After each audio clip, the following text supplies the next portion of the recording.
And I am calling to order the March 28th, 2021, 4 p.m. information session of the Charter Commission. Let the record reflect that all members, with the exception of Denise Luciano, are present. And if I could just lay out a few groundwork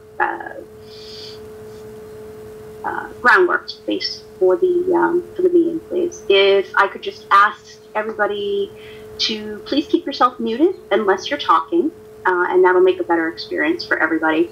If you're on a phone and attending as opposed to through Zoom itself, you can press star 6, and that will mute and unmute your phone. If I could ask Sandy as the co-host to go ahead and mute everybody now, with the exception of us, that would be great. For today, I'm just going to go over a brief outline. We hope everybody's had a chance to review the report that they received in the mail. The purpose of this information session is to answer questions, make sure folks understand what the vote means, and that they are prepared on April 10th. I'm going to give a very quick general overview of the major changes of the recommendations. Then I'm going to introduce members of the Charter Commission individually, and I'm going to let them tell you a little bit about why they got involved and or why they support the decisions that we've collectively made. Then I'm going to talk a little bit about what happens if the recommendations pass. And at that point, we're going to open it up to folks for questions, if that sounds good to everybody. Great. Okay. So just by way of quick background, Charter Commission operates in accordance with Mass General Law 43B, and that governs the formation, the responsibilities, the timeline of the commission. We were elected in April of 2019, and that started us on essentially a 2-year process.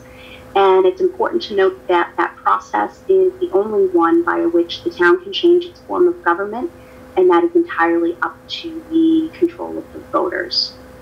So by way of just a general overview, I'm going to just go through what we recommended on a very high level basis, but feel free to ask questions if you'd like to drill down when we get to the Q&A point.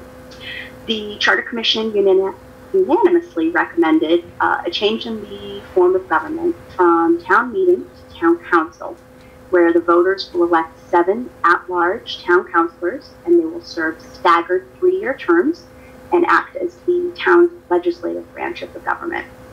We recommended that we retain a strong town manager and that we appoint the town council, that would be appointed by the town council, and that town manager would run the day-to-day operations of the town. This change consolidates the current combined executive branch power of the select board and the town manager into the town manager position. And that change results in the elimination of the town moderator position, since we no longer have town meeting. The town council, as the legislative branch, will review and vote on most of the items that voters would have voted on at town meeting. There is a few exceptions, and those are those things that by state law are required to be put to a ballot vote to decide by the voters. So they will be able to address items as they come up, as opposed to on a single night, and they'll be able to take as long as they need to discuss them, to ask questions, to get input from the public, and deliberate on them before they vote on those. The current Finance Committee will be replaced with a standing subcommittee of the Town Council, and that may include members of the public at the Town Council's discretion. Our recommendation provides for the framework of a creation of a DPW, or a Department of Public Works, where certain town departments, those such as water, sewer, highway, things of that nature, could be consolidated. And under that, the town council would assume the policy and the rate-setting authority of a board of public works, and while the responsibility of the day-to-day operations of the DPW would lie with a director, and that director would be appointed and report to the town manager. That change eliminates the need for a separately elected Water and Sewer Commission. So our recommendation also outlined the budget process that starts earlier. It emphasizes clear communication and collaboration across all of town government That includes the town manager, the town council, and the school committee. Our recommendations also establish procedures for new direct citizen participation measures to participate in the town governance. And finally, it provides for a smooth transition from the current form of government into the town council form of government. And by doing so, we will establish a transition committee that will work with all of the parties to provide guidance and direction during the transition from the new government and to make sure that the government continues to operate effectively. At this time, what I'm going to do is to call on members of the Charter Commission and ask them to, I'm going to call on them individually, ask them to introduce themselves, and then to say a few words in support of their particular work. And if we could start with Kevin Schleicher Jr., please, and he is the Vice Chair of the Charter Commission. How's everyone doing? My name is obviously Kevin Schleicher Jr. I think one of the main reasons I got involved was I think this was a great opportunity for us to study the town and how's everything's functioning and what some of the things that could be improved on. I think it was a great opportunity for 9 of us to come together from different backgrounds to, like I said, look at things and make sure that we were doing everything the most efficient way possible. Like the members, here I came in with an open mind. I was interested in not only speaking with the people that work for the town, but I also wanted to speak with the people that lived in town, because those, I think, those were the most important. What I got out of it was, we definitely had some areas that we needed some improvement in, and I think this charter, while we deliberated over certain areas more than others, I think that this is a great product that we worked very hard on, and I hope people, reading through it can see that. Thank you. We're going to move on to Janie Goodwin, please. Hi, everyone. My name is Janie Goodwin, for those of you who don't know me, and I have been a resident of Norton since 1998. I'd like to thank you all for coming out or signing on, as it may be. I think we're really looking forward to hearing your questions and your comments, so thank you for that. I'd also like to thank you in a larger sense in terms of voting to support the formation of this commission and entrusting us with the task of really seeing where and if there are ways that we could provide betterment in our local government for Norton residents, for all of Norton residents. So thank you for that. We definitely took this task seriously, and we approached it with all our motivation and dedication and efforts. And I think we were really driven by a desire to really find that betterment, if it was there, if and where we could find that betterment for Norton and our local government and all of its citizens. I feel confident that our proposed charter does just that. Otherwise, I wouldn't, or any other member of this commission wouldn't have voted to support this. This is something that is not for the betterment of 9 of us, but for the betterment of all of Norton residents. I believe it is more accessible. I believe it is more responsive, and of utmost importance to me, I believe it is more representative. And it is more representative than open town meeting for representing Norton's residents. And I think that those are the reasons that we all unanimously, well, I'll speak for myself, that I voted to support this charter. And I thank you all again for coming out, and I look forward to hearing from you. Thanks, Janie. If we could just let the record reflect, we have been joined by Denise Luciano. She's the 9th member of the Charter Commission.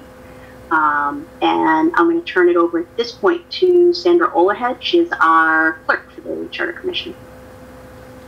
Hi, everyone. I echo what Janie just said about thanking everyone for coming and thanking again for your support in getting us elected to this point. I've been going to town meeting in Norton for the last 12 years or so.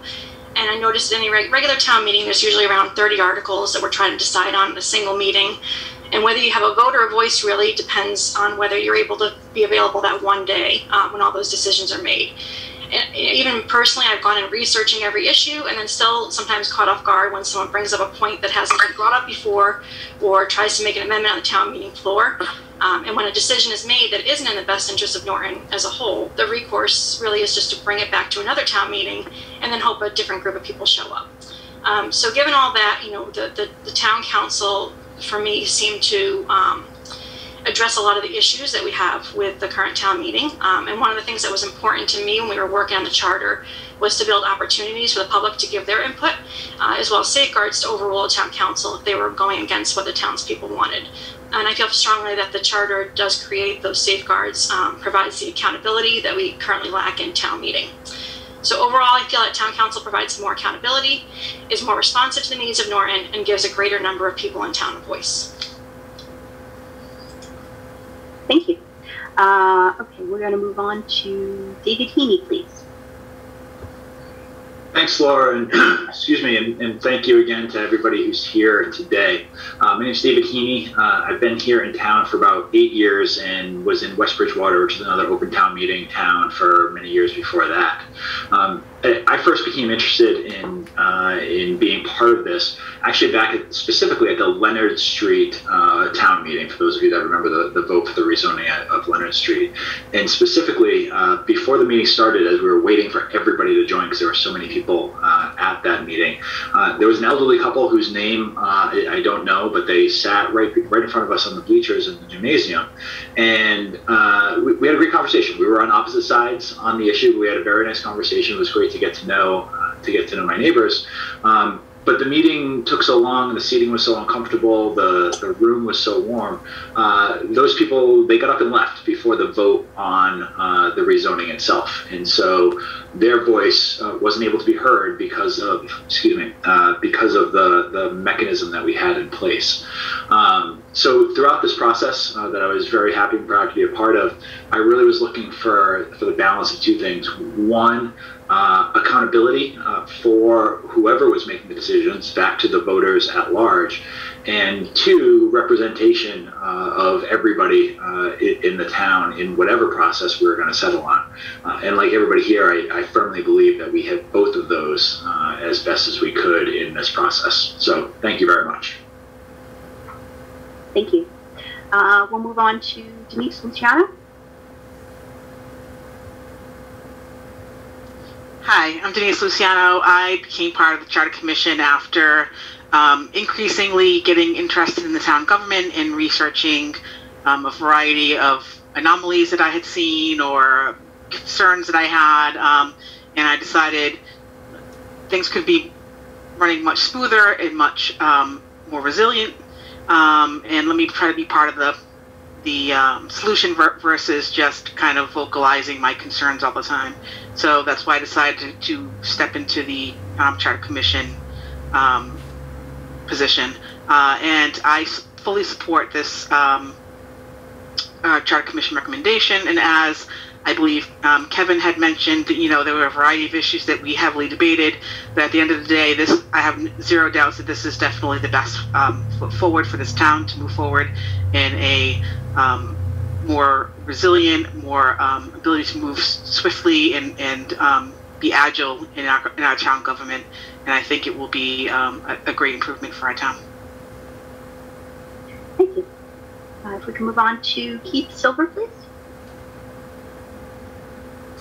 How you doing? My name's Keith Silver. I've been a resident of Norton for 60 years, and I'm really glad to be part of the charter. And it's like I've been to a lot of town meetings, and it's either there's no one there or there's 300 people there, and it's just to vote on one thing, and the town meeting gets over, everybody leaves. It's just, it's crazy. We have a meeting and we vote on a $4 million budget, and then someone gets up and talks about a $50 item. It's crazy. And I just think if we have councilmen, I really think that we could have I think they could discuss it. People can hear what's going on, and I think a town meeting would be. It's crazy sometimes how the town meeting goes. We weren't councilmen. I agree. We had a lot of debates on it with all at large, and having precincts. that's a real touchy subject, but, you know, we voted on it, and this is what what we're going with right now, and I hope that people back us up. DPW, I think that's the way to go. I really hope that you know, this goes through, because it's going to cost the town some money. I don't know how much, but making a DPW definitely is going to cost us. As a town manager, we have a strong town manager right now, but he's already doing what we're saying that councilmen do. So, I mean, I really think the council is the way to go, just because I've seen these town meetings. Thank you. Thanks, Keith. We'll move on to Carrie Malloy Snyder, please. Hi. So I want to echo everything everybody else has said. Thank you very much for coming out. My name is Carrie Snyder. I'm an attorney, and I've been working in public service for most of my life. I decided to run for a spot on the Charter Commission because I care about Norton. My family and I made our home here almost a decade ago, and I'm invested in the community and want to see it and, frankly, everybody in it succeed. So after participating in our government as a member of our open town meeting, and importantly being excluded from participating for a variety of reasons that kept me from attending or making my vote known, I became convinced there had to be a better way to make sure everybody's voice is heard. I didn't have any preconceived notions about what the solution might be, but I definitely wanted to be a part of finding the solution.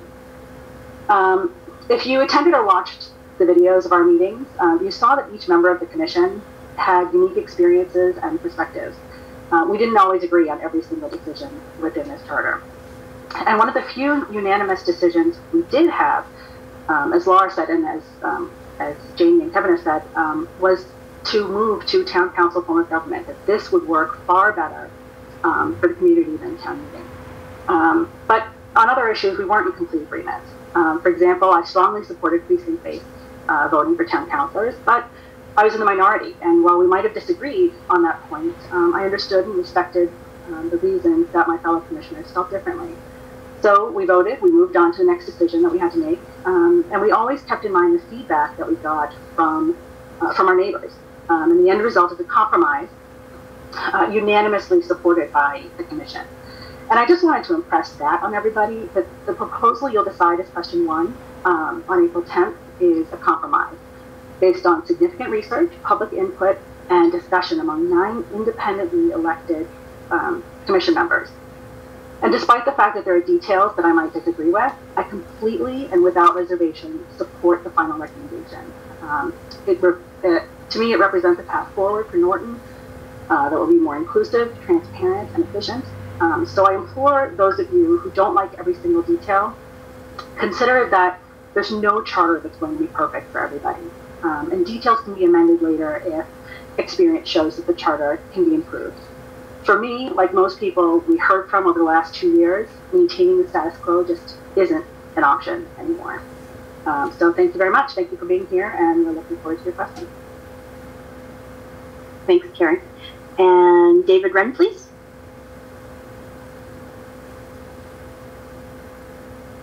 Sorry, I didn't unmute myself. Can you hear me okay? Yes, thank you. Thanks.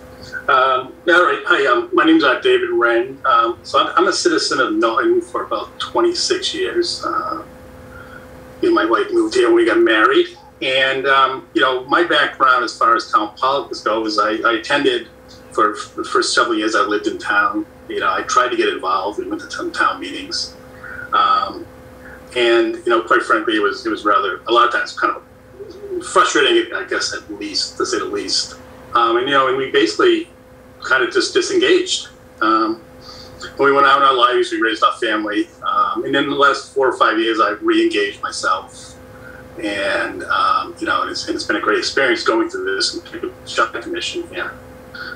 So, you know, that's kind of my perspective on things. I was really frustrated with many things in town as I started to look at things. You know, and then 26 years ago, I kind of ignored it. And this time I decided I was going to try to do something to actually get involved. And so here we are.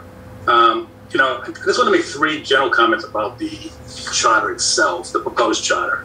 You know, while I'm sure no everyone will probably agree with, not everyone's going to agree with every aspect of post charter. I think it would really be great if people, watched some of the videos, read the meeting notes, and while you may at the end of the day still not agree with everything about the charter, I really think you'll find that it was really well thought out discussions, and at the end of the day, it was all about what's best for Norton going forward. The other thing I just want to mention is, and I certainly can't speak to all my fellow commissioners, but I really cannot recall a conversation where the intent was not anything other than to find the best solution for Norton. Based on feedback from surveys, from people's, our neighbors' comments, people who attended the meetings, some of the public meetings. Laura, as our chair, I thought did a great job of keeping us focused on solving the problems that people identified as issues and what we could do to best address it. So I really feel strongly that Charter does a great job at that. And and finally, and maybe most importantly, I hope that people look at the Charter as a long-term roadmap on which to build town government. It's not a magical document that's going to fix everything immediately. All the issues are not just going to go away. But I do really feel very strongly that over time, based on what we put together, that this is truly the best roadmap for the future of Norton. So again, as everybody, I thank everybody for coming out tonight, and I look forward to some good discussion. Thank you very much. Thanks, Dave. Okay, and I will go last. I am Laura Parker. I am chair of the Charter Commission.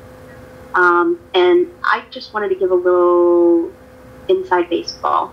For those that weren't intimately following all of our meetings, I wanted to give you folks a glimpse behind the scenes. I'm going to reiterate some of the things that the folks have said here. But I wanted them to be aware. So at the outset of our process, so this is going back to May 2019, we set a couple of very simple ground rules: to be open-minded to everything and to hold off discussing any recommendations until we had finished our information gathering. It was important to maintain the integrity of the process. We were entrusted by the voters to do an incredible amount of research and due diligence, and that meant listening and not rushing to judgment. So we spent 6 months reading our own charter. We read other towns' charters, both with similar and different forms of government. We met with the public. We met with both elected and appointed officials. We met with town employees. We conducted a survey that was open to all stakeholders. And we went into 2020 armed with all of that data. And on the first day of our deliberation, these were my comments to the Commission. As we consider the following questions, know that we are not going to agree on everything. Fight for the pieces that are important to you based on what you heard. And before digging in, you need to ask yourself if this is going to be a deal breaker for you. And by deal breaker, I mean, will it cause you not to vote in favor of the recommendation? And a quick side note for the folks listening here who may not know this, a Charter Commission does not have to render a unanimous decision, and not all of them do. Those members who do not agree with the majority by law are allowed to write a dissenting opinion, and that opinion also is required by law to be presented to the voters. So I asked the members to be thoughtful about which hills they wanted to die on, and I reminded them that we were never going to satisfy everybody, and that it will never be perfect because no government is perfect. We just needed to present a package that addressed the largest issues and the greatest number of people. And if it does, I told them that I believed that the voters would see the benefits. And by virtue of us knowing it to be the correct way forward, the voters would as well. And then we took an informal straw poll to see where we stood on the single most important decision that we had to make. And 9 independent people from very varied backgrounds and experiences, after 6 months of work, came to the exact same conclusion.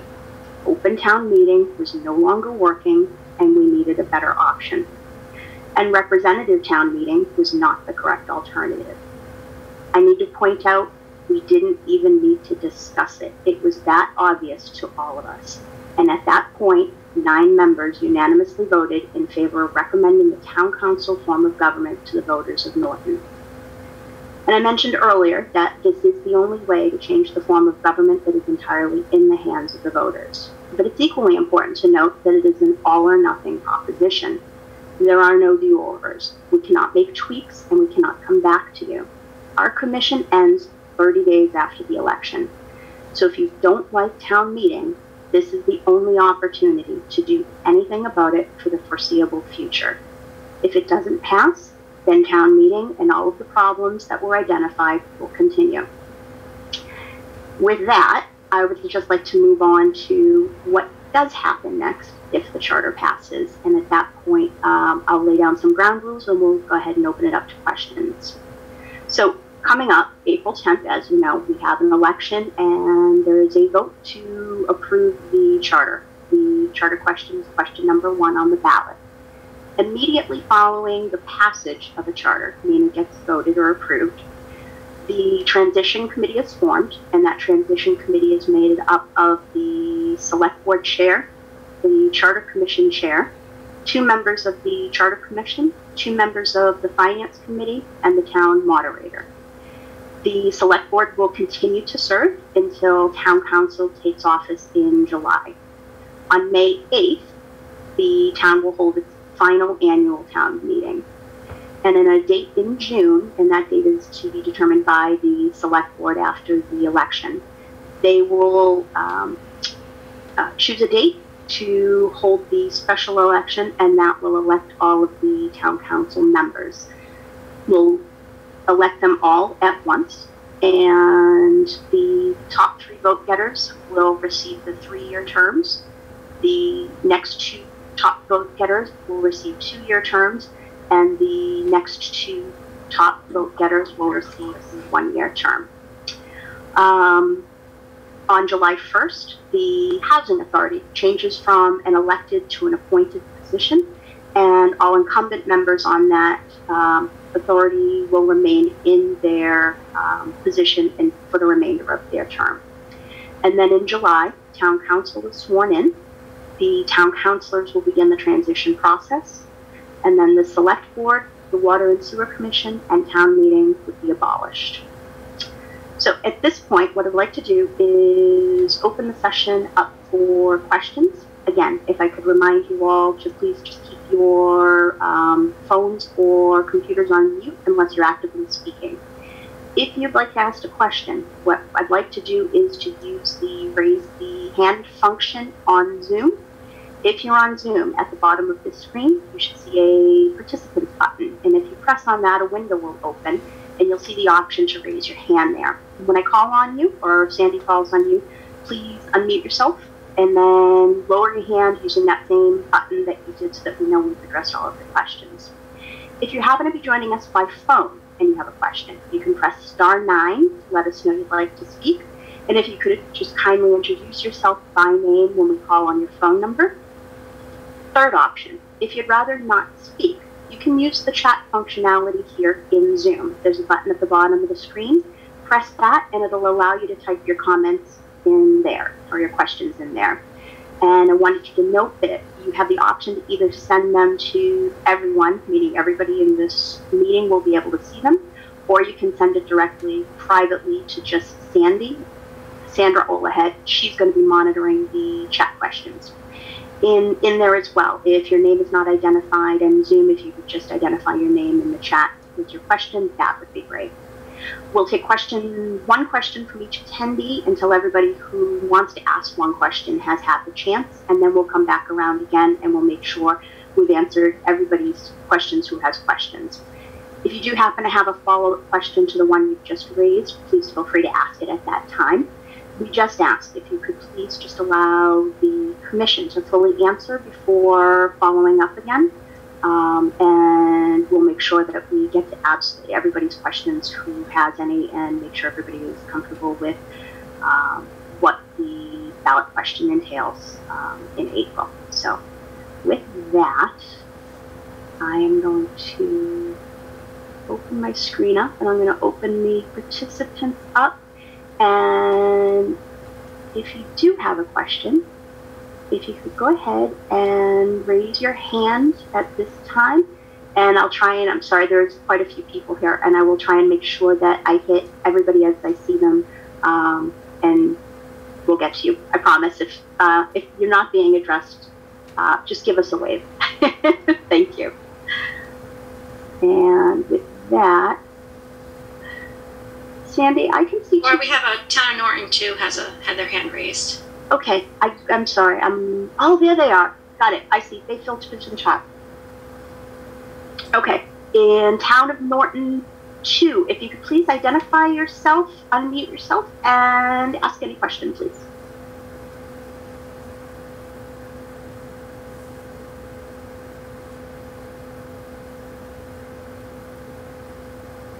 Town of Norton 2. Going once. Going twice. All right, we'll come back around if you happen to still be here. The next is a gentleman by the name of Joe. If you could please identify yourself.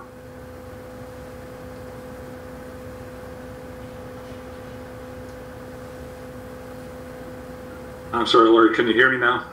Hi. Yes. Hi. Oh, Mr. Fernandez. Hi, how are you? Well, thank you. How are you? I'm great, thank you. Thanks for coming.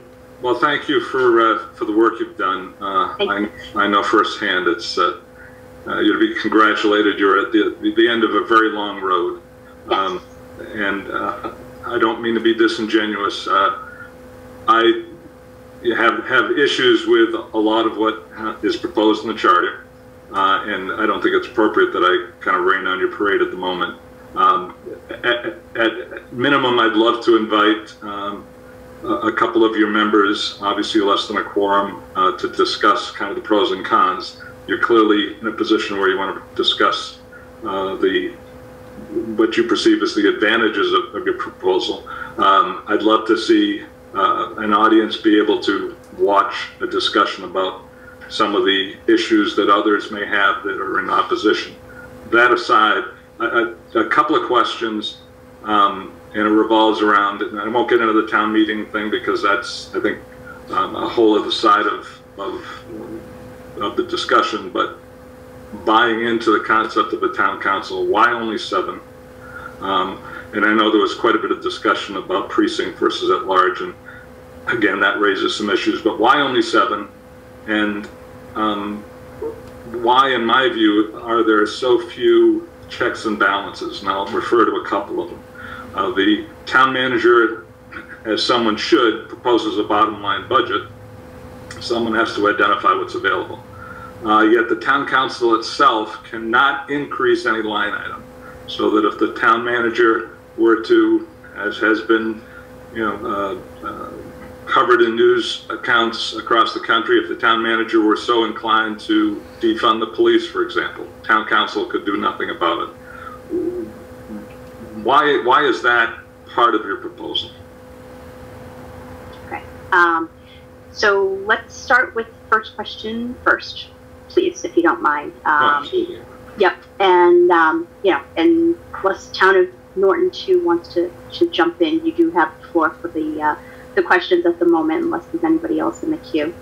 I'd like to ask the members of the commission if anybody would like to address the question of why only 7 members.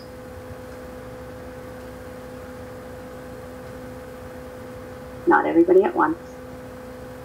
Hi, this is Denise. I think that we decided with only 7 members because once it was at large, we know how difficult it is to get volunteers in this town to step up and volunteer. As we know, we're heading into an election coming up in April with 2 planning board positions that are open and absolutely nobody running for them. So we were trying to have the maximum impact with requiring the least people potentially to, not least, but a fewer number of people to have to run for the positions because we do have such a difficult time getting people to step up and volunteer.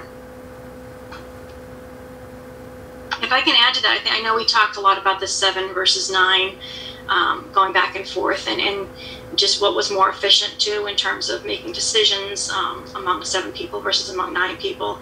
We thought that 7 was an adequate number. I think we maybe mentioned 5 briefly, but we really were kind of focused on the 7 versus 9, were the 2 numbers we looked at. And I guess, again, for Denise, just sort of starting off as a more conservative, to make sure we had not just people running, but contested races, so that we could actually have choices. We don't want just 7 people running. We'd ideally like more than that, so that we'd have choices between candidates. Anybody else like to add anything? Laura, this is Dave Wren. Just to reiterate what Sandy just said, I mean, a lot of my recollection was, we were very not concerned, but one of our priorities was to create competitive races, and having 7 versus 9 certainly lends itself to that. So that to me was one of the major reasons why we went with the 7. And of course, as people know, we only have 5 select board members right now. So the 7 expands on the size of the board, if you will. Town council is usually placing town meeting, but the 7 seem to be a good number that did allow for competition among races. And we also have 5 precincts, so that was 5, 1 per precinct. We're not doing because they're all at large, but it was 5, and then we have 2 more added on, so now you have 7. You have 7 people in total running. So for the size of the town, it seemed that seemed to be a logical number. Just create some competition. Thank you. And just to add on what Dave was just saying about creating the competition, we were really hoping, we are really hoping that the number itself will really invigorate some civic participation and people really getting out, people who may not run for positions, but will see the opportunity to find their place in there. Anybody else like to speak to that question? All right. I don't see any other hands raised at the moment. Sandy, were there any chats? I do have questions in chat, but did you want to answer Joe's other follow-up question first? If we could, if you don't, I think it would be fair to kind of just have everybody answer one question and we can come back around. We will get to everybody, but if we could. We have a quick question, I think. What is the proposed frequency and timing of town council meetings? Or is that to be determined? So the way that the charter was structured, and we were given guidance by a municipal law attorney, that it was, to the extent that we were able, it was best not to establish the process and procedures of any individual group, and it was best to let them establish their own, find their way. I would hope that the town council would meet at least as frequently as the select board. I think that there is probably going to be different issues and priorities where they may need to meet more frequently. But I would hope that we would see meetings at least every other week, if not weekly. Would anybody else like to jump in? I just think, Laura, it's Kevin, I just think with those intricate things of what goes on, I think they're going to have to be kind of played by ear, if you want to say, because depending on what's going on with the budget, depending on what's going on with town, depending on what things are presented to the town council, would be kind of, on the town council to determine when they meet. I mean, if something is important and they have to meet twice a week, I think you need to give them the flexibility to be able to do that. I think by handcuffing them to saying you're going to meet X amount of times, I think it kind of eliminates the process of what we talked about, is by making things more efficient, you allow the council to meet, as needed. So I think those are the things that are going to be worked out, and they can work it out as a council when those things come up. Yeah.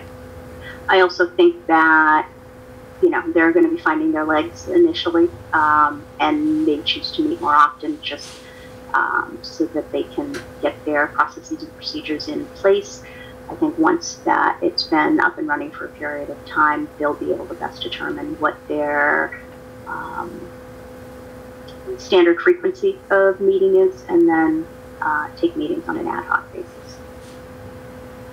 Yeah, just I think to add to that, in terms of, because there was an additional part to that question, if I were considering running for town council, I would want to have an idea of its commitment, was the comment made. And I think that's, again, kind of tough to determine ahead of time. I would say most town councils seem to meet at least twice a month, but I would imagine, just like our current select board meets more frequently, closer to town meeting, closer to budget season, that they would want that flexibility to increase meetings as needed. It's a great question. I'm glad to hear there's somebody interested. Okay. The next question? Yes. Okay. Yes, please. All right. So can you talk about what kinds of charter changes the town council can do versus what would require a charter commission? An example was the number of council members at large versus precincts. So what is requires a charter commission versus what is a town council decision? Would you like to take that question? I can answer the basics of the town council, and then actually it's not really just a town council decision. It would be town council, and similar to right now where any amendments made to our charter have to go before the town meeting, and then they have to go to a ballot vote. So any charter amendments would have to do the same, and pretty much most of like we've made amendments to names of committees or board of selectmen to select board. Those are the types of changes that could be made via town council and then ballot vote. The only changes that really require a charter commission, and actually charter commission is not really the only option. It's either a charter commission or it's a legislative act, which would require the state approval. We chose the charter commission for this primarily because we wanted to have it go to all the voters of Norton versus just be decided at a town meeting. And so the charter commission, really enabled us to make sure we just brought it to all the voters of Norton. But the bigger changes like precincts, moving to precincts, changing the number of members, obviously the change in form of government. Those are changes that would have to go to either one of those processes, either a charter commission or the legislative act. And I know most of the time the charter commission seems to be used just for moving from one form of government. Those changes, like, right now there are towns that change from 3 members to a 5-member board of selectmen, and they do that through a special act, a legislative act, which is in those cases, I think a simpler process, especially if everyone's in agreement of that, and that would go to a ballot vote as well, so that the people would be deciding on that.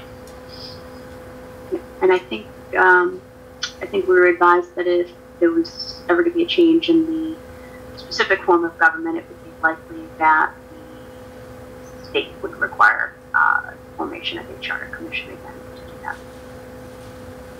Did anybody else want to add anything?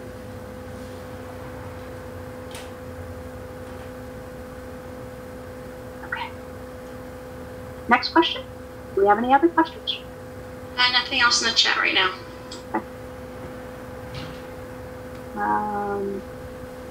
Actually, it looks like somebody sent one directly to me. What is the process of voting on issues through a town council? How do residents get their intended vote, quote unquote, counted and have our voices heard? Okay. Somebody like to address that? I can start.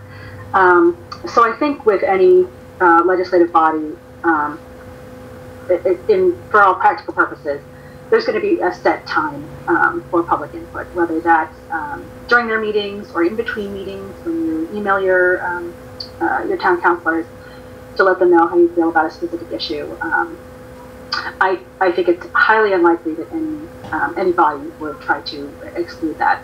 Additionally, you've got the ballot box. If you don't like the way somebody has been voting on particular issues, then you vote them out or you run for their seat. So I think for practical purposes, we've always had open meetings at the select board, at our other volunteer board, and I think that will continue to happen.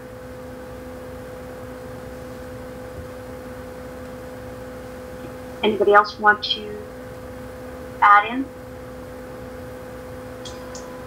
So I think, yeah, like I originally had stated in my opening, that I think we really worked hard to try to make sure that people still had a voice, you know, an individual voice, an individual chance to speak up and be heard. And actually, I would argue more of a voice than they currently have, because there's lots of opportunities for that. At the beginning of every meeting, the town council, we included a provision in the charter that there's a public speak section of every single town council meeting where people can ask any questions or address any issues.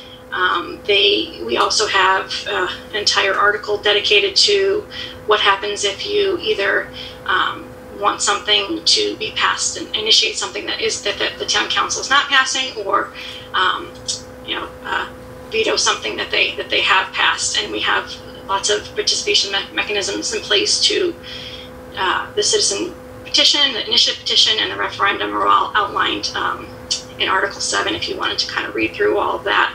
But allowing people to, again, overrule the town council if you aren't happy with any of their decisions, or if you wanted to see something be brought forward that wasn't brought forward. Anybody else? Well, and to add to that, you know, that the voice in a literal sense, but these in the proposed charter, these council people would be duly elected by the people. These are people that that Norton residents have elected to represent you. These are people who are taking on the task and the job of looking at the issues and studying them and being well informed and making those decisions on behalf of those residents. So I think your voice is also heard there in the voting process for these people who are making commitment and a dedication and a time commitment and dedication to the town of Norton to really know those issues that we can't always prep ourselves and educate ourselves for when we go to town meeting. You're electing these people to do that and to be your voice to do that.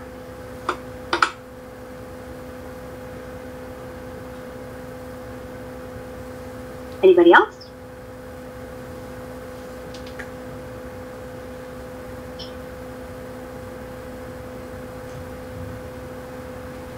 Looks like there's a question in the chat. I don't know if it's to me or if it's to everybody. Nope, it's to everybody.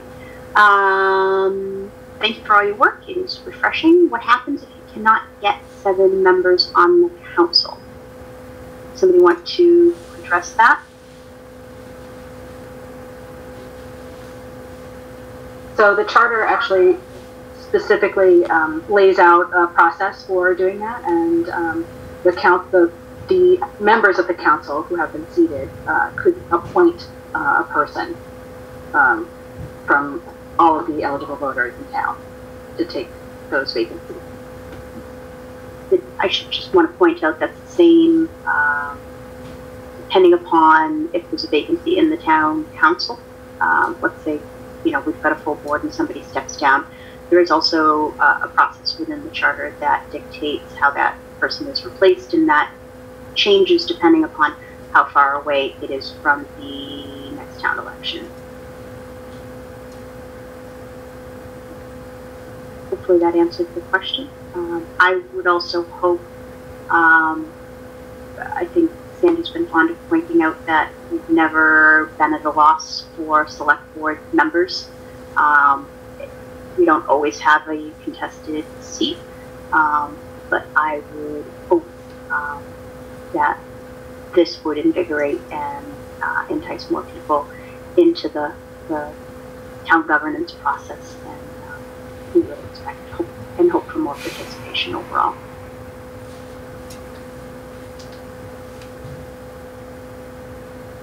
That's all I see in the chat. Sandy, do you have any? Just a new one just came up. Did you see that? Can you explain a bit about matters that are ineligible to be subject to the initiative or referendum procedures? Oh, okay. That's one we don't get too often. So within the charter, there are certain things, and a lot of them are set specifically by law. Things that either it's just impossible to overturn or you wouldn't want overturned. Off the top of my head, and forgive me as I am trying to get to that one section of where that is located. A couple of the things that I can think of off the top of my head is budget as a whole. Obviously, it would be complete chaos to have that overturned. Other things would be things along the lines of emergency measures, things that are related to revenue loan orders, things that are related to appropriation for debt or debt service, things related to personnel matters, anything that the town manager has done with regards to operating the town that is specific to the personnel of the town, things that are related to collective bargaining agreements. Trying to think, I just found the section. Let's see if we're missing. Creations. I did get anything related to the election, the appointment, the removal, the discharge, the employment, promotion, transfer, demotion, or any other personnel action, or other action that is executive rather than legislative in nature, meaning you can't overturn things of the town that the town manager has specific control over, because the town manager reports directly to the town council. Anything, things that may have been repealed or amended by referendum are also things that are no longer eligible for repeal by referendum. And a lot of those are simply set by state law, and some of them are there simply because they have to be, because the operation of the town or spending of money would be in complete chaos, and we can't have that. So, did anybody else want to jump in with anything? Did I miss anything important? I just remember from town council explaining to us that it was really issues that would be detrimental. It would be cause, as you said, havoc and chaos. If we tried to reverse, you have a contract with someone and now you're in breach of contract because you're trying to reverse that. So things along those lines that would be detrimental if it got reversed after it was decided. And hopefully that answered that question. Thank you. Thank you for the question. Appreciate it. Do you have anybody? Somebody's jumping in again. I'm specifically looking at number 9. Give me a moment, please. Sorry. Yes. Okay. So number 9 is any proceedings provided for the submission or referral of any measure to the voters at an election. That, sorry, we did miss that one, and that is an important one. Anything that has been decided by the town. So if the town council decided to put something up for a vote as opposed to keeping that vote for themselves, and they do have that option on any measure that they wish, if they feel that a vote by the members of or the residents of the town is better than just their vote, those are measures that cannot be reversed. So anything that is voted on by the town, and those would be also things that are required by state law, that need to be voted on. So as we talked about a little bit earlier, things related to the charter, if it goes to a ballot vote, can't be reversed. Things along the lines of a Proposition 2.5 question can't be reversed. And things that the town council specifically puts to the voters for the purposes of the voter making the decision as opposed to the town council. Does that help?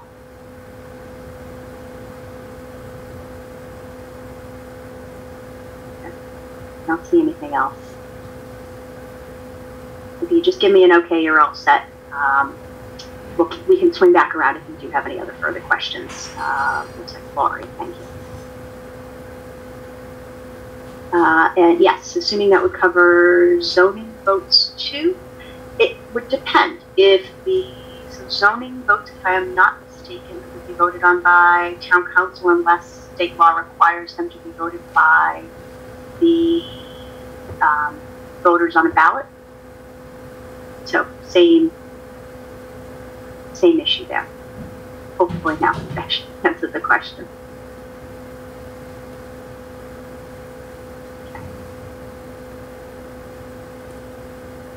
And who's up next? Sandy. I don't have any more Okay. questions on the chat. Mr. Fernandez still has his hand raised, and you're going to have to forgive me if you could remind us of what the second question was. I have written down precincts, but I don't remember what the specific question was. I actually have another one, but the original question was under your proposal, town council itself cannot increase a budget line item, not only the overall budget, but a budget line item that is proposed by the manager. The rationale for that, please. Sure. Somebody want to take that one, please?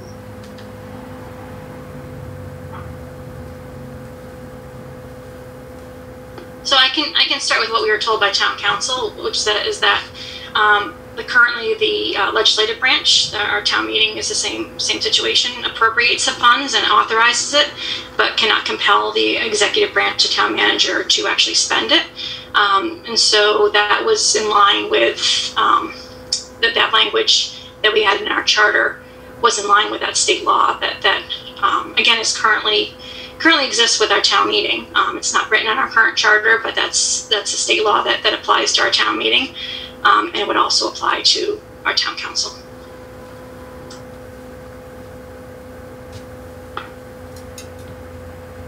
Anybody else wish to weigh in?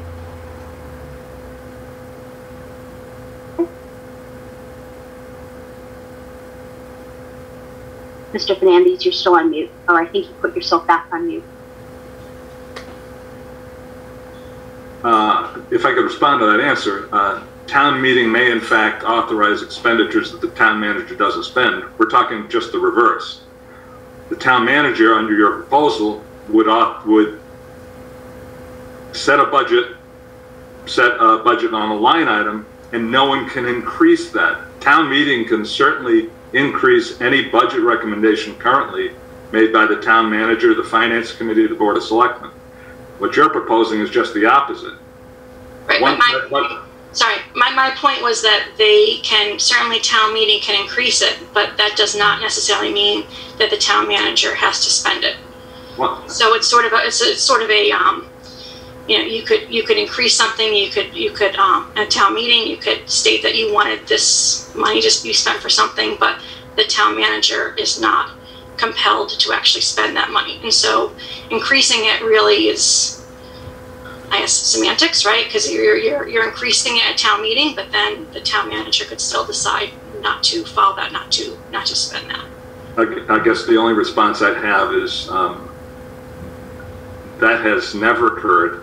You know, I'm not saying spent to the last penny, but at no time in my memory has a budget been increased by town meeting where the department head did not spend what was authorized at town meeting.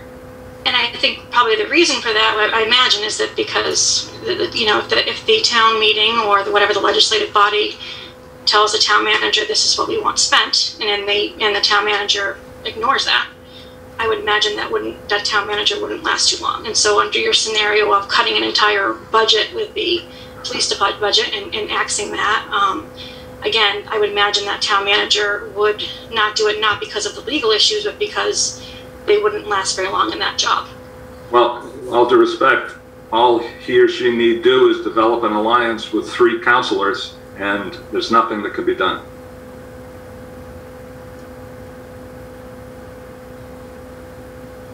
I think that's the same case as now, right, in terms of the select board? I mean, I guess I don't see the difference, I guess, Joe, is in terms of right now the town manager is going to, we hope, do things that the select board wants him or her to do, because if he or she does not, then the select board could then terminate him. And so I think the same argument could be used for town council. These what ifs that are extreme cases haven't happened in our current government and are unlikely to happen in a future government for the pure reason that the town council, the current select board, is the one who hires the town manager. So that's the checks and balances. That's the authority that we give them to then also terminate that agreement.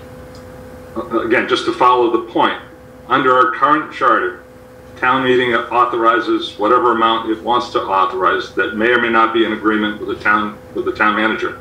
Town manager has no authority over a department head other than firing or removing that department head if there's a legitimate bona fide appropriation.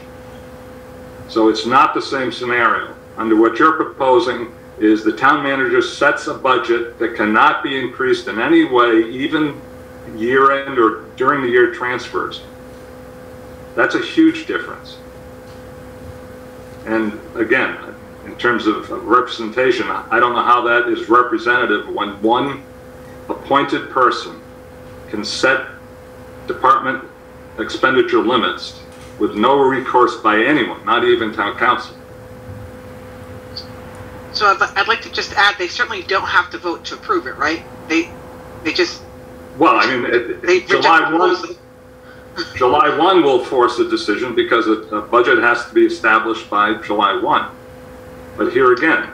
Right, and if you don't present a budget that's reasonable, that's going to get the approval, then it doesn't get approved, and now you've got no budget to move forward, right? So your town halts to a stop. So it's up to the town manager to present a budget that's going to be able to get approved. It's going to be reasonable and that will garner the support that it needs. If I could also add, I would hope that this would be a significantly more collaborative process than what is being described here. I would hope that the town council and the town manager set policy for the coming year, determine what the priorities are, and work together towards obtaining that goal. So to have not to say that it can't happen, but I would not expect a town manager to quote unquote go rogue and start making recommendations that don't align with the policy and the priorities that have been set out at the beginning of the year. And again, I really don't want to belabor the conversation, but therein lies the problem that I'm having with what you're proposing, is the system of checks and balances. A charter should have in place a system to deal with, as you put it, going rogue. Again, an alliance with 3 councilors, not being able to increase a line item. I'm not talking about taking a $60 million budget and proposing instead an $80 million budget. I'm talking about a $60 million budget that may have $2 million for police and $2 million for fire, and maybe there is a feeling that that number should be changed. Council can't do anything about that other than firing, which to me is not a check and balance. That's chaos. Again, I really don't want to belabor your meeting, but these are some of the things that I'm having a problem with. So can I just clarify that as a charter commission, we unfortunately cannot engage in debate in a political campaign. So I feel like, we are happy to answer questions here, but I would, I think we're a little bit of a disadvantage in terms of being able to really debate issues. That's kind of not the purpose of tonight's meeting. Our purpose is really to answer questions and to clarify the rationale behind our choices.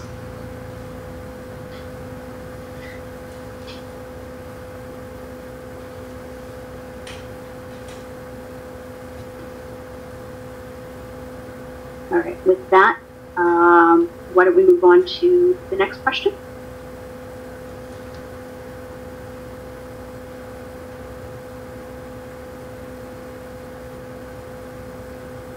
Do we have any other questions?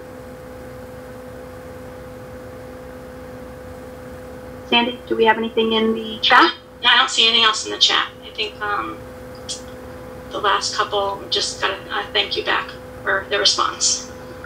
Thank you. Any other questions that we have not yet addressed that we could answer right now? We want to make sure everybody is comfortable with the recommendations, understand what the process is, understand what they're voting on.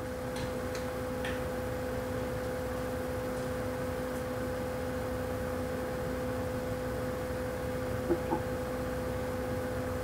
I think that's it. I think I've given everybody who's wanted to speak up the opportunity.